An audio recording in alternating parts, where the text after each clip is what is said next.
L'histoire de la Bible regorge de figures qui, par leur foi inébranlable et leur engagement envers Dieu, ont laissé un héritage qui transcende les âges.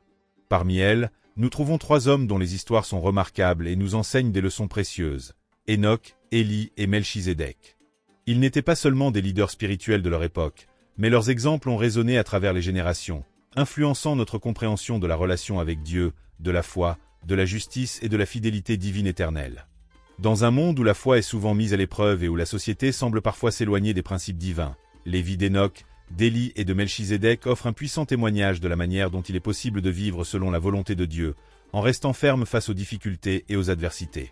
Non seulement ils ont accompli les plans de Dieu pour leur vie, mais ils ont aussi préfiguré, de manière différente, ce qui allait devenir le ministère du Christ. Si vous aimez les histoires bibliques, abonnez-vous à la chaîne pour ne pas manquer d'autres vidéos comme celle-ci. Aimez et partagez votre avis dans les commentaires. Nous voulons savoir ce que vous pensez de la vie incroyable de ces 3 personnages bibliques. Votre participation est spéciale. Continuons maintenant. Enoch est une figure fascinante dans les Écritures. La Bible nous dit qu'il vécut 365 ans, ce qui est déjà significatif, compte tenu de la longévité des patriarches de son époque. Cependant, ce qui se distingue, c'est l'expression qui décrit sa vie. Enoch marcha avec Dieu. Genèse 5h24. Cette phrase, simple mais profonde, nous pousse à réfléchir sur ce que signifie vivre en communion constante avec le Créateur. Marcher avec Dieu, dans le contexte d'Enoch, n'est pas simplement une marche physique, mais une description de l'alignement de sa vie avec la volonté divine. Enoch, à une époque marquée par la corruption, la violence et l'idolâtrie, choisit de vivre de manière juste devant Dieu. Il ne se laissa pas influencer par les valeurs du monde qui l'entouraient, mais choisit de maintenir une vie de fidélité et de proximité avec le Seigneur. Comme le rappelle Hébreux 11h5, par la foi, Enoch fut enlevé pour ne pas voir la mort. Ce choix de vie, engagé et centré sur Dieu, mena Enoch à être épargné de la mort, emporté par Dieu dans l'éternité sans avoir connu la mort physique, un symbole puissant de la récompense d'une vie intègre et fidèle. L'histoire d'Enoch ne nous parle pas seulement de fidélité, mais aussi d'une relation profonde avec Dieu.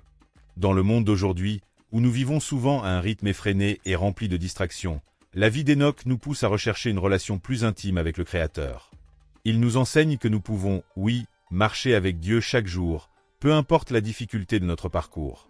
Son histoire est un rappel que, en maintenant notre foi en Dieu, nous sommes guidés par lui, et nous pouvons même être délivrés des adversités de la vie. La vie d'Élie est marquée par des événements dramatiques et impressionnants.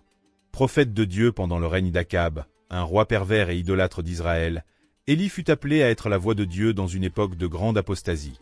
Il ne se contentait pas de prêcher la vérité de Dieu, mais défiait aussi les dirigeants et le peuple de se repentir et de revenir au Seigneur. Le moment le plus significatif de la vie d'Élie se déroula sur le mont Carmel, où il défia les 450 prophètes de Baal dans un affrontement direct. Le défi était clair, chacun devait préparer un sacrifice, et le Dieu qui répondrait par le feu serait reconnu comme le vrai Dieu. Les prophètes de Baal, malgré leurs cris et leurs danses, ne parvinrent pas à faire en sorte que leur Dieu envoie du feu. Lorsque ce fut le tour d'Élie, il pria, et le Dieu d'Israël envoya du feu du ciel, consumant non seulement le sacrifice, mais aussi l'eau qu'il avait versée sur l'autel. 1 Roi 18, 36-39. Cet événement fut un puissant témoignage de la souveraineté de Dieu sur tous les faux dieux et une confirmation que le Seigneur est le seul digne de l'adoration. Cependant, malgré cette victoire retentissante, Élie fit face à une grande opposition, notamment de la part de la reine Jézabel, qui jura de le tuer. Il s'enfuit dans le désert, où, épuisé et désespéré, il demanda à Dieu de lui ôter la vie. 1 Roi 19h4. Mais Dieu, dans sa miséricorde, envoya un ange pour nourrir Élie et lui redonner des forces, montrant que, même dans nos moments de faiblesse et de découragement, Dieu veille sur nous. Le ministère d'Élie est marqué par de grands miracles et un courage face aux adversités. Il nous enseigne que, bien que la foi en Dieu puisse nous mener à des défis et des persécutions, c'est par la foi que nous expérimentons la provision divine et la manifestation du pouvoir de Dieu. Élie est un exemple de foi inébranlable, mais aussi d'humilité, car il savait que la force qu'il possédait venait de Dieu. Melchizedek est une figure énigmatique et fascinante dans les Écritures. Il apparaît brièvement dans Genèse 14, 18-20, lorsqu'il bénit Abraham après sa victoire sur les rois qui avaient capturé son neveu Lot. Melchizedek est décrit comme roi de Salem et prêtre du Dieu Très-Haut.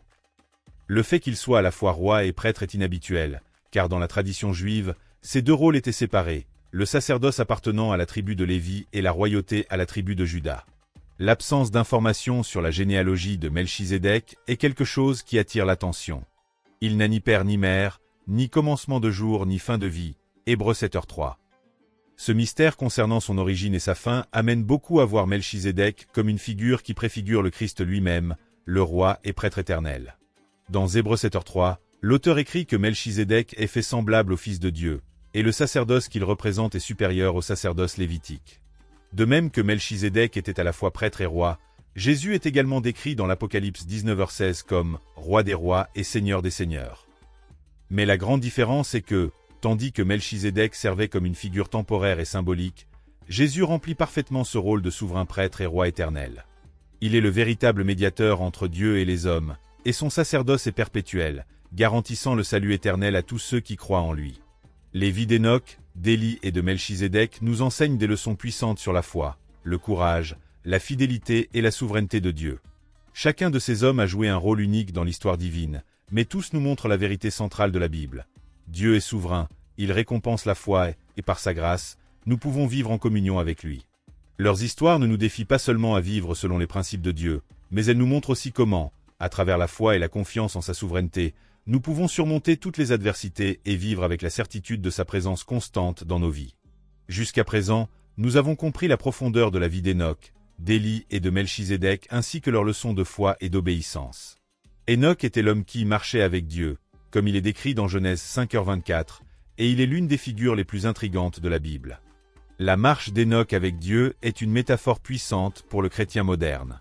Dans un monde saturé de distractions et de recherches constantes de plaisirs temporaires, la vie d'Hénoch nous pousse à réfléchir sur nos priorités. Marcher avec Dieu ne se résume pas à accomplir des obligations religieuses. C'est une décision quotidienne de vivre en harmonie avec la volonté divine. Lorsque nous consacrons du temps pour être avec lui, en prière et en méditation sur les Écritures, notre vie reflète sa présence et sa puissance.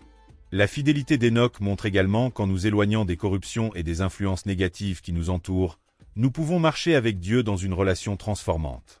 Cette fidélité qu'Hénoch a exemplifiée devient encore plus puissante lorsque nous voyons comment la société de son époque était profondément corrompue. Genèse 6h5 décrit que la terre était corrompue devant Dieu et pleine de violence. Mais même au milieu de cette décadence morale, Hénoch est resté fidèle. Il ne se contentait pas de marcher avec Dieu, il était aussi un proclamateur de la justice divine, avertissant du jugement à venir.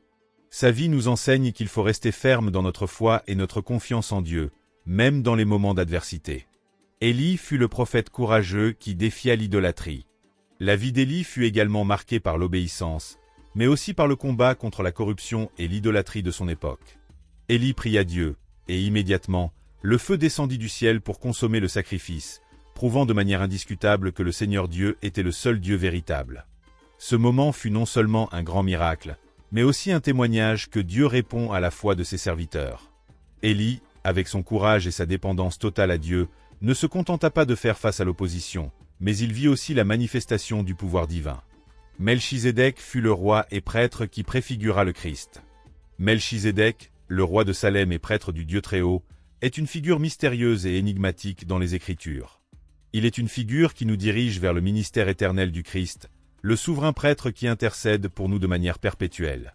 En bénissant Abraham, Melchizedek ne confirme pas seulement la supériorité du sacerdoce du Christ sur le sacerdoce lévitique, mais il marque également la transition d'une ancienne alliance à la nouvelle alliance que Christ établirait. Il est le seul médiateur entre Dieu et les hommes, comme il est décrit dans 1 Timothée 2h5, et son sacerdoce est éternel, sans fin, contrairement au sacerdoce lévitique qui était temporaire et faillible. De plus, le nom même de Melchizedek, qui signifie roi de justice, est un titre qui nous renvoie directement à Christ, le roi des rois et seigneur des seigneurs. Apocalypse 19h16. Et il parle de l'acte d'établir le royaume de Dieu dans le cœur de tous ceux qui croient. Hénoch, Élie et Melchizedek sont des figures bibliques qui, de manière différente, nous présentent des leçons profondes sur la manière de vivre selon les objectifs divins. Hénoch nous enseigne l'importance de marcher avec Dieu, en restant ferme au milieu de la corruption. Élie, pour sa part, nous rappelle la valeur nécessaire pour confronter l'idolâtrie et la corruption du monde, tout en continuant à dépendre de la provision divine dans les moments de faiblesse. Melchizedek, avec son rôle unique de prêtre et roi, pointe vers le ministère parfait de Christ, qui est notre médiateur éternel. Ces figures ne sont pas seulement des héros du passé, mais des exemples vivants pour les chrétiens d'aujourd'hui. Elle nous appelle à une vie de foi, de courage, d'intégrité et d'obéissance, sachant que Dieu sera toujours à nos côtés, que ce soit dans les moments de victoire ou de découragement. Leur histoire continue de nous inspirer et de nous défier à vivre selon les principes éternels de Dieu, avec la confiance que, comme eux, nous pouvons aussi expérimenter la fidélité divine dans nos vies. Si ce contenu vous a plu, n'oubliez pas de vous abonner à la chaîne pour ne pas manquer d'autres vidéos comme celle-ci. Aimez et partagez votre opinion dans les commentaires. Nous voulons savoir ce que vous pensez de la vie incroyable de ces trois personnages bibliques. Votre participation rend notre communauté encore plus spéciale. Que Dieu vous bénisse aujourd'hui et toujours.